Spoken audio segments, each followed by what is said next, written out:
apa? Coba lihat di dalam Injil Yohanes sekarang, pasal yang ke-16, ayat yang ke-13.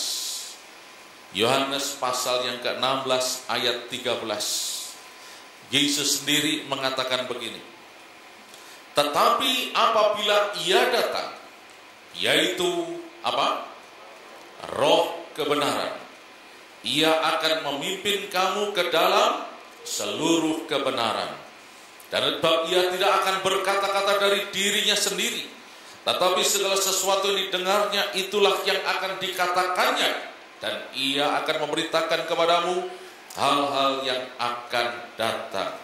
Nah, puji Tuhan, Parakletos, Comforter, penolong, penghibur, pembela, the advocator, sang advokat itu, Dia tidak tinggal diam, tetapi Dia akan secara aktif memimpin kita ke jalan yang benar. Setiap hari, bahkan setiap saat, Dia akan terus-menerus memimpin kita, supaya kita selalu berjalan di dalam kebenaran. Seolah-olah ada suatu jalur kebenaran yang kita harus menjalaninya. Dan kadang-kadang kita tidak tahu, tidak bisa dari diri kita sendiri untuk melangkah di jalur kebenaran itu.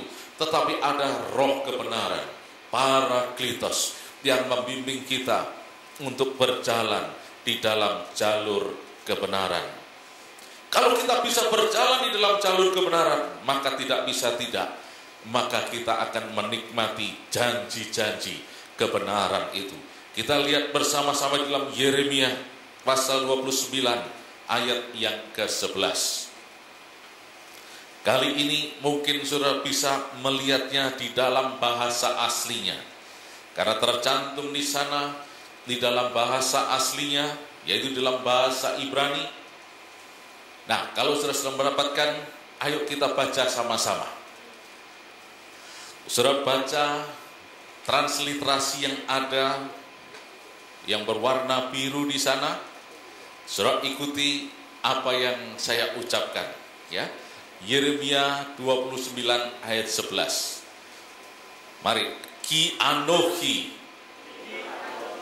yadati, artinya sebab aku ini mengetahui, dari akar kata yada. Lanjutnya et hamachashavot, yang artinya rencana, rancangan, plan. Lanjutnya asher anochi choshev alechem, neum Adonai. Kata neum Adonai itu berarti thus saith the Lord, demikianlah firman Tuhan. Anochi choshev alechem, choshev itu artinya plan, thing, rencana, merencanakan, merancangkan. Yang aku rancangkan atas kamu semua, kata Tuhan. Lanjutnya, masvot shalom. Lagi, masvot shalom. Ayo sama-sama, 1, 2, 3. Velo lera'a. Nah, artinya masvot, rancangan shalom, damai sejahtera, dan bukan rancangan kecelakaan, bukan rancangan malapetaka. Evil plan, bukan rancangan kejahatan. Lanjutnya, latet lachem akharit wetikwa, untuk memberikan kepadamu hari depan yang penuh harapan, atau suatu akhir yang betul-betul gemilang, penuh dengan harapan. Nah, jadi kita melihat jelas sekali di sini bahwa Allah sudah memberikan suatu plan, rancangan.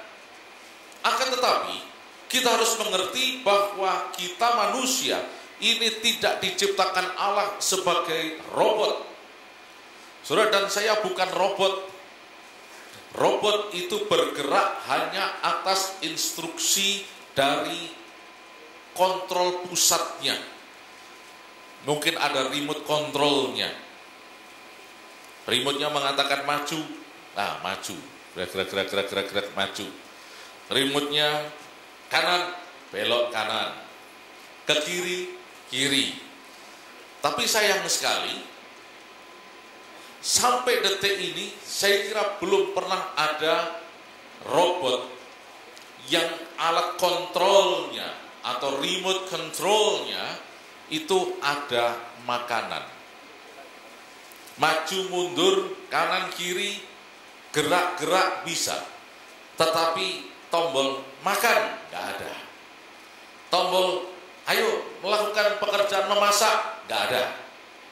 Robot juga nggak bisa ada kontrolnya. Masuk sekolah nggak ada. Karena memang robot. Tetapi manusia adalah pribadi.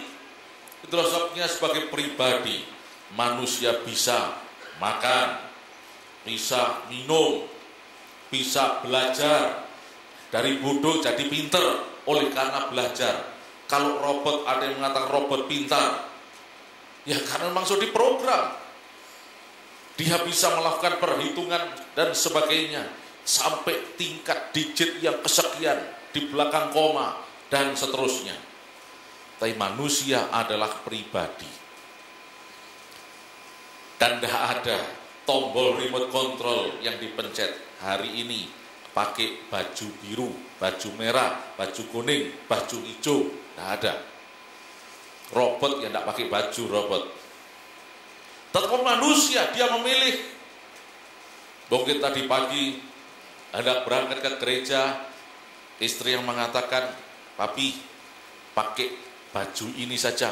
Enggak mau dah, minggu lalu sudah saya pakai. Nah, karena apa? Pribadi.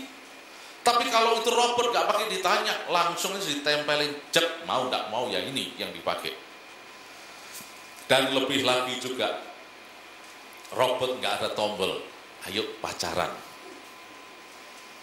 Tombol menikah gak ada. Tapi heran manusia, ketika sudah menginjak usia dewasa atau remaja, pikirannya mulai berkembang sendiri, mulai bergerak.